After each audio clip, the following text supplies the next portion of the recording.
नमस्कार दोस्तों, एक बार फिर से स्वागत है आपके अपने यूट्यूब चैनल BK2 साइंस पे। आज हम आपके लिए लेकर आए हैं क्लास 6 साइंस का चैप्टर नंबर 4, जो कि है सॉर्टिंग मटेरियल इनटू ग्रुप्स। तो दोस्तों, इसका पार्ट नंबर 1 हम पहले ही बना चुके हैं। आज हम आपके लिए लेकर आए हैं पार्ट नंबर 2, यानी कि इसका पार्ट नंबर 2। पार्ट नंबर 1 में हम इससे प्रॉपर्टीज टॉपिक से पीछे का पूरा अच्छे से एकदम लाइन बाय लाइन कवर कर चुके हैं। आज हम यहाँ प्रॉपर्टीज ऑफ मटेरियल वाले टॉपिक से आगे की बात करने वाले हैं। चलिए समझते हैं बच्चों, प्रॉपर्टीज ऑफ मटेरियल्स होती क्या क्या है। प्रॉपर्टीज ऑफ मटेरियल यानी कि जो जो भी मटेरियल्स होते हैं उनकी क्या क्या विशेष गुण होते हैं, उनमें कैसे हम उन्हें पहचानते हैं। ठीक है, यही इसमें पढ़ने वाले हैं। Have you ever wonder why a tumbler is not made with piece of cloth. आप ये जानकर बड़े आश्चर्यचकित होंगे कि जो टम्बलर है वो कपड़े का क्यों नहीं बनाया जाता। Recall our experiment with piece of cloth in the chapter 3। और उस हमने जो चैप्टर 3 में एक्सपेरिमेंट किया था कपड़े के पीस के साथ, उसे भी याद करिए। आल्सो कीप इन माइंड, अपने दिमाग में ये भी रखिए, that we generally use tumbler to keep a liquid. हम ज़्यादातर कोई भी टम्बलर का इस्तेमाल उसमें लिक्विड भरने के लिए किया करते हैं। ठीक है, there are would be not be silly. ठीक है, if we were not make a tumbler out of cloth. ठीक है, if we were to make a tumbler out of cloth, अगर हम कोई टम्बलर कपड़े से बनाएंगे तो क्या होगा। फिगर 4.2 को आपको देखना पड़ेगा। तो फिर फिगर 4.2 देखेंगे तो देख रहे हो आप, इसमें इसने टम्बलर ग्लास में लिक्विड को भरने का, कपड़े में लिक्विड को भरने का प्रयास किया, जो कि उसमें नहीं रुक रहा है। तो ये भी एक प्रॉपर्टीज होती है, यानी कि किसी प्लास्टिक के ऑब्जेक्ट में ही आप पानी, और एक किसी मेटल के ऑब्जेक्ट में ही पानी को होल्ड कर सकते हो, क्लोथ्स में नहीं कर सकते। What we need to a tumbler is glass, plastics, metals और other such material that will hold water. यानी कि टम्बलर इसीलिए हम मेटल्स या फिर ग्लास या प्लास्टिक या फिर किसी और मटेरियल्स के बनाते हैं जो कि पानी को होल्ड कर सके। सिमिलरली उसी प्रकार it would not be wise to use paper like material for cooking vessels. इसलिए हम ना तो पेपर ऐसे मटेरियल का इस्तेमाल करते हैं पेपर्स वगैरह का खाना वगैरह बनाने के लिए। ठीक है दोस्तों, आगे समझते हैं। B C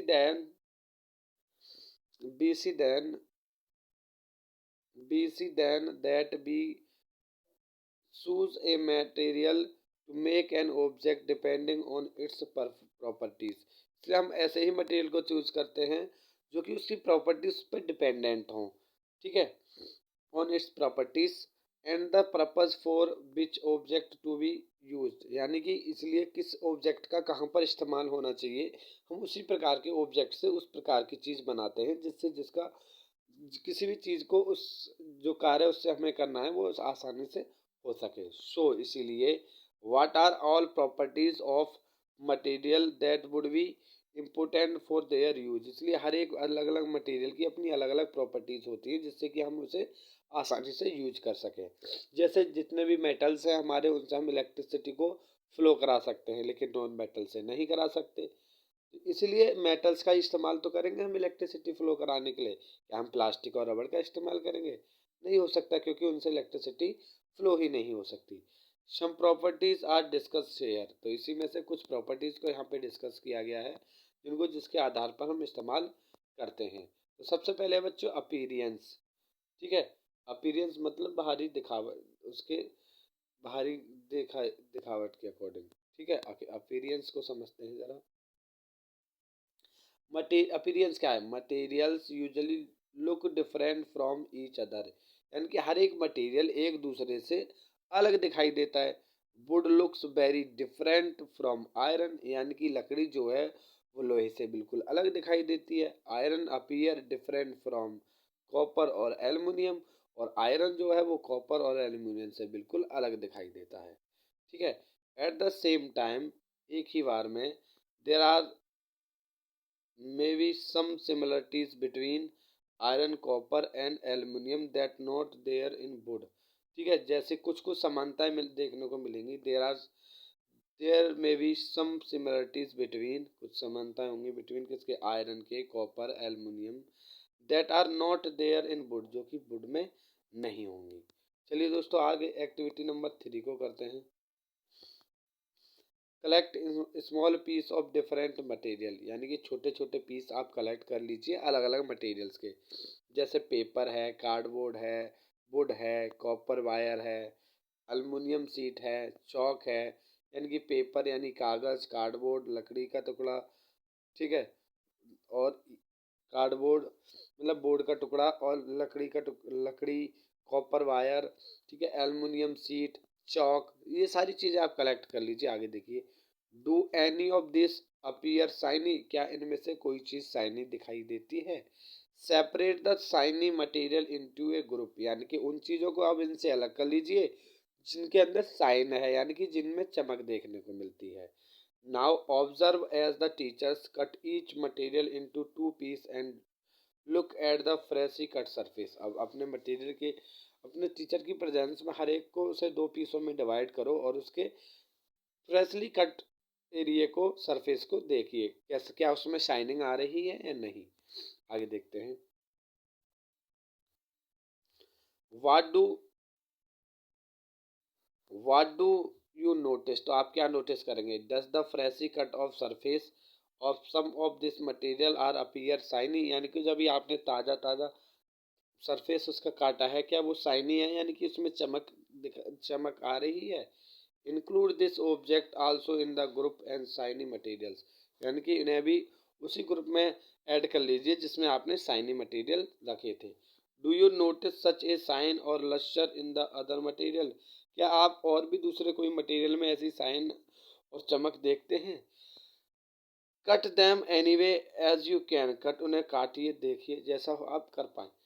repeat this in the class with any many materials and possible to make a list those are without those with and without luster, यानी कि एक लिस्ट बनाइए कि किन में कौन से मटेरियल में चमक है, कौन से में नहीं है, कौन सा शाइनिंग, किसका शाइनिंग सरफेस है और किसका नहीं है। ठीक है, instead of cutting you can rub the surface of material with sandpaper, see it has lustre. ठीक है, आप अगर आप उसे नहीं काट पा रहे हो तो आप क्या, एक सैंड पेपर का इस्तेमाल करके उसे रफ करके देख सकते हो। आगे देखिएगा, समझिएगा अच्छे से। मटेरियल दैट, यानी कि वो material have such lustre are usually metal, यानी कि वो सभी मटेरियल जिनमें चमक होगी वो मोस्टली ज़्यादातर क्या होंगे, मेटल्स होंगे, यानी कि धातु होंगी। जैसे कि आयरन में चमक शाइनिंग देखने को मिलती है, कॉपर में, एल्युमिनियम में, and gold are examples of metals, ये सभी किसके उदाहरण हैं दोस्तों? मेटल्स के उदाहरण हैं। ठीक है, धातुओं के उदाहरण हैं। सम मेटल्स को ही हिंदी में धातु कहते हैं। Some metals often lost their shine and appearance dull, यानी कि कुछ मेटल्स होते हैं, सम में कुछ मेटल्स जो होते हैं, धातु जो होती हैं, ऑफन लॉस्ट देयर साइन, अपनी वो साइन को खो देते हैं, एंड अपीरियर डल, और वो एकदम डल दिखाई देने लगते हैं। बिकॉज, क्योंकि, of the action of air and moisture on them, यानी क्योंकि उन पे एयर और मॉइस्चर की वजह से उनकी शाइनिंग गायब हो जाती है। बी आर बी, क्योंकि एयर उस पर उनके साथ रिएक्शन करने लगती है और moisture be, therefore notice the lustre only on their freshly cut surface, इसलिए हम उनमें शाइनिंग जब ही देख सकते हैं जब हम उन्हें ताज़ा ताज़ा काटते हैं या फिर रफ करते हैं। When you visit an iron Smith, आप कभी लोहार के यहाँ गए होंगे और ए वर्कशॉप या फिर किसी वर्कशॉप पे, look out for freshly cut surface of a metal, तो आप तुरंत कटे हुए मेटल्स को देखिए, मेटल रॉड को देखिए, to see they have lustre, तो वो उनमें ज़रूर चमक आपको दिखाई देगी। आगे पढ़ते हैं बच्चों, हार्डनेस, यानी कि सख्त, वो सख्तनेस के आधार पर, यानी कठोरता के आधार पर, हार्डनेस का मीन्स होता है कठोर चीज़ें। When you press different material, जब आप बहुत अलग अलग चीज़ों को प्रेस करोगे यानी कि दबाओगे, your hand some of them may be hard, तो आपके हाथ से कुछ लगेंगे कि कठोर हैं। Compress while other can easily, कुछ को आप आसानी से कंप्रेस कर पाओगे, किसी को नहीं कर पाओगे। ठीक है, टेक ए मेटल की, आप मेटल की ले लीजिए, and try to scratch with it, तो इससे स्क्रैच करने की सोच सकती है। The surface of a piece of wood, एक वुड के सरफेस को, ठीक है, एल्युमिनियम को, पीस ऑफ स्टोन को, एंड ए नेल को, कैंडल को, चौक को, एंड एनी अदर मटेरियल और ऑब्जेक्ट को भी आप स्क्रैच करके देखिए। You can easily scratch some material, तो आप उनमें से कुछ मटेरियल को बड़े आसानी से ही स्क्रैच कर पाओगे। While some can not be scratched so easily, और कुछ को आप आसानी से स्क्रैच नहीं कर पाओगे। Material which can be compressed और स्क्रैच्ड ईजिली आर, यानी कि वो मटेरियल जिससे आप आसानी से कंप्रेस कर पा रहे हो, ठीक है, स्क्रैच कर पा रहे हो, आर कॉल्ड सॉफ्ट, तो वो सभी क्या कहलाते हैं बच्चों, soft. While some other material which are difficult to compress are called hard, यानी कि जिन्हें आप आसानी से स्क्रैच कर लो और आसानी से कंप्रेस कर लो उन्हें तो हम सॉफ्ट मटेरियल कहते हैं, और जो दूसरे मटेरियल्स होते हैं which are different to compress are called hard materials, यानी कि जिन्हें हमें कंप्रेस करने में कठिनाई आती है उन्हें हम हार्ड मटेरियल्स कहते हैं। फॉर एग्जाम्पल, उदाहरण के लिए समझते हैं। फॉर एग्जाम्पल, कॉटन और sponge is a soft, cotton और स्पॉन्ज क्या है, एक सॉफ्ट है, वाइल आयरन इज हार्ड, यानी कि कॉटन और जो सोखता होता है, स्पॉन्ज होता है, वो काफ़ी सॉफ्ट मटेरियल्स हैं, और जैसे आयरन एक हमारा हार्ड मटेरियल है। इन अपीरियंस देखें, अगर उनके शाइनिंग सरफेस की बात करें, उन्हें देखें, material can have a different properties, यानी कि देखने में मटेरियल्स की अलग अलग प्रॉपर्टीज हो सकती हैं। लाइक किस किस तरीके से हम देख करके बता सकते हैं, लस्टर यानी कि उनमें चमक होती है, हार्डनेस के उस पर हम देख सकते हैं, रफ और स्मूथनेस के ने उस पर हम कैटेगराइज कर सकते हैं। Can you think of other property that describe the appearance of a material, यानी कि कुछ और भी ऐसी प्रॉपर्टीज है जिससे आप किसी मटेरियल्स को डिस्क्राइब कर पाओ। चलिए दोस्तों आगे समझते हैं। सॉल्युबल और इनसॉल्युबल के आधार पे, यानी कि कुछ मटेरियल्स ऐसे होते हैं जो पानी में घुल जाते हैं और कुछ ऐसे होते हैं जो नहीं घुलते, घुलनशील और अनघुलनशील, इनका मतलब है, ठीक है। Collect sample of some solid substance such as sugar, salt, chalk powder, sand and sawdust, तो आप कुछ मटेरियल्स को कलेक्ट करिए जैसे शुगर और सॉल्ट यानी कि नमक और पानी, चॉक पाउडर और रेत, सैंड यानी कि स्वेडिस्ट। टेक 5 ग्लासेस, और आपको 5 ग्लासेस लेने हैं, ग्लास लेने हैं। आगे क्या होता है देखिएगा, समझिएगा। 5 ग्लास के बीकर लेने हैं, beakers, 5 glasses beaker. Fill each of them about 2/3 of water, हर किसी को लगभग 2/3 पानी से भर लेना है। Add a small amount spoonful of sugar, और उसमें एक चम्मच चीनी डालनी है। टू द फर्स्ट ग्लास में salt, to the second glass, और सेकंड ग्लास में नमक डालना है। And small amount of other substance into the other glasses, और दूसरे सब्सटेंस को दूसरे ग्लासों में, अलग अलग सब्सटेंस अलग अलग ग्लास में डालना है। जैसे पहले ग्लास में आपने क्या डाला, शुगर, फर्स्ट ग्लास में, सेकंड ग्लास में आपने सॉल्ट डाला, तीसरे उसमें आप चॉक पाउडर डाल दीजिए, एक में सैंड डाल दीजिए, लास्ट वाले में स्वादिष्ट डाल दीजिए।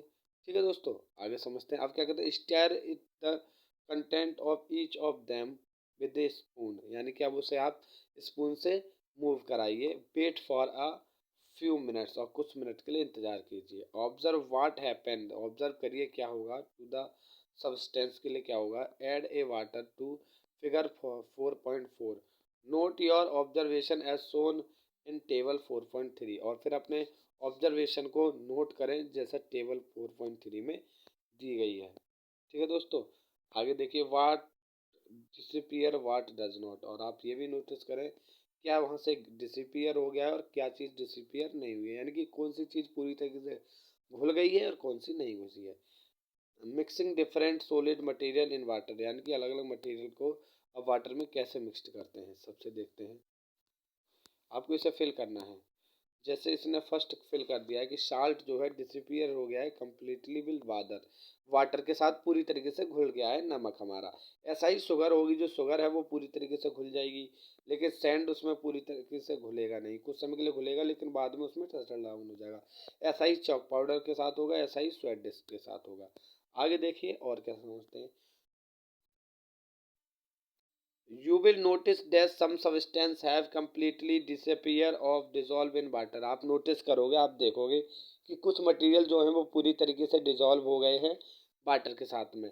ठीक है, वी से दैट, इसलिए हम ये कह सकते हैं substance are soluble in water, यानी कि जो मटेरियल पानी के साथ पूरी तरीके से घुल जाए उन्हें हम सोल्यूबल इन वाटर कहते हैं। Other substance do not mixed with water, दूसरे सब्सटेंस जो है वाटर के साथ में मिक्स नहीं होते हैं। And do not disappear even be stir for, यानी कि वो डिसअपियर भी नहीं होते बेशक हम उन्हें स्टेयर करते हैं जब भी। आगे देखते हैं बच्चों, लॉन्ग टाइम के लिए भी, लॉन्ग टाइम के लिए डिसअपियर नहीं होते। This substance are insoluble in water, यानी कि वो सब्सटेंस जो कि पानी में पूरी तरीके से नहीं घुलते उन्हें इनसॉल्युबल इन वाटर कहते हैं।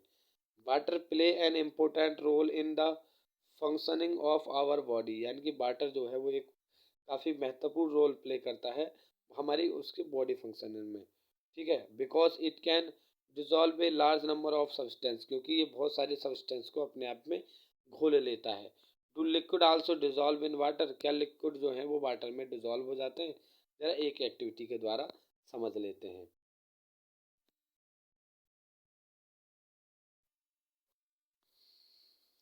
Collect sample of vinegar, lemon juice, mustard oil and coconut oil, kerosene oil और अदर लिक्विड, यानी कि आपको कुछ चीज़ों के सैंपल ले लेने हैं, जैसे सिरका है, लेमन जूस है, मस्टर्ड ऑयल है, कोकोनट ऑयल है, केरोसिन ऑयल और दूसरे लिक्विड को। टेक एक ग्लास टम्बलर, और आप एक को ग्लास टम्बलर लेना है, फिर अब इट हाफ विद वाटर, इससे आधा पानी से भरना है। Add a few spoonful on liquid on spoonfuls of one liquid to this and stir it well, एक लिक्विड को आपको एक चम्मच लिक्विड लेना है और इनमें घोलना है। Let us stand for 5 minute, और फिर 5 मिनट के लिए छोड़ देना है। Observe whether liquid mixed with the water, क्या फिर ऑब्जर्व करें कि क्या जो आपने लिक्विड उसमें वाटर में घोला है वो पूरी तरीके से उसमें मिक्सड हो गया क्या। Repeat the same with other liquid, दूसरे लिक्विड के साथ ऐसे ही रिपीट करते रहें, एक एक करके घोल के देख लें। As many different liquid are available, जितने लिक्विड आपको अवेलेबल हो पाए। You to write your observation in table 4.4, और फिर अपने जो ऑब्जर्व किया उसे आप टेबल पॉइंट 4.4 में फिल करें। क्या solubility of some common liquid in water, यानी कि कुछ मटेरियल जो है, कुछ लिक्विड जो है जो पानी में सॉल्युबल हो जाते हैं या नहीं। जैसे अगर अपना आपने विनेगर को उसमें मिक्स किया तो वो पूरी तरीके से मिक्स हो जाएगा, ऐसा ही लेमन जूस भी उसमें पूरी तरीके से मिक्स हो जाएगा, लेकिन जो है मस्टर्ड ऑयल वो पूरी तरीके से मिक्स नहीं हो पाएगा, ना ही कोकोनट और ना ही केरोसिन ऑयल। ठीक है दोस्तों, लेकिन विनेगर और लेमन जूस उसमें पूरी तरीके से मिक्सड हो जाएंगे दोस्तों। सम लिक्विड वेल मिक्स, देखिए समझिएगा, some liquid mixed with well with water while some other do not, यानी कि कुछ लिक्विड जो है वो वाटर के साथ तो अच्छे से मिक्स हो जाते हैं, लेकिन कुछ लिक्विड वाटर के साथ अच्छे से मिक्सड नहीं होते। तो आगे देखिए हमने क्या देखा, लिक्विड को लिक्विड में मिक्स करने से। बी नोटिस दैट, हमने ये नोटिस किया, सम लिक्विड गेट कम्प्लीटली मिक्सड, कुछ लिक्विड जो है वो पूरी तरीके से मिक्सड हो जाते हैं विद वाटर, पानी के साथ में। Some other do not mixed, लेकिन कुछ दूसरे जो हैं वो मिक्सड नहीं होते with water and form a separate layer, यानी कि वो एक अलग लेयर बना लेते हैं। When kept aside for some time, यानी कि अगर हम उन्हें कुछ समय के लिए अलग रख दें तो वे एक नई लेयर बना लेते हैं। आगे देखिए दोस्तों, आगे क्या होता है। Some gases are soluble in water whereas others not, यानी कि कुछ गैसेस भी होती हैं जो पानी में घुल जाती हैं, लेकिन कुछ ऐसी होती हैं जो पानी में नहीं घुलती। Water usually has small quantity of some gases dissolve in it, यानी कि वाटर में कुछ गैसें कम मात्रा में घुली होती हैं। For example oxygen gas dissolve in water, very important for the survival of animal and plant that live in water, यानी कि जो ऑक्सीजन है हमारे वाटर में पहले से ही मिक्स रहती है, वो बहुत ज़रूरी है ताकि जो पानी में रहने वाले जीव आसानी से सर्वाइव कर पाएँ, अपने आप को जीवित रख पाएँ। तो ठीक है दोस्तों, तो आज के लिए हम इतना ही। आगे की जो बचे हुए टॉपिक हैं बच्चों हम पार्ट नंबर 3 में कवर करेंगे, जिससे कि बहुत जल्दी से अगले पार्ट नंबर 3 में हम लेकर के आएंगे। ठीक है दोस्तों, आज के लिए इतना ही। धन्यवाद दोस्तों, आशा करता हूँ आपको वीडियो पसंद आएगी।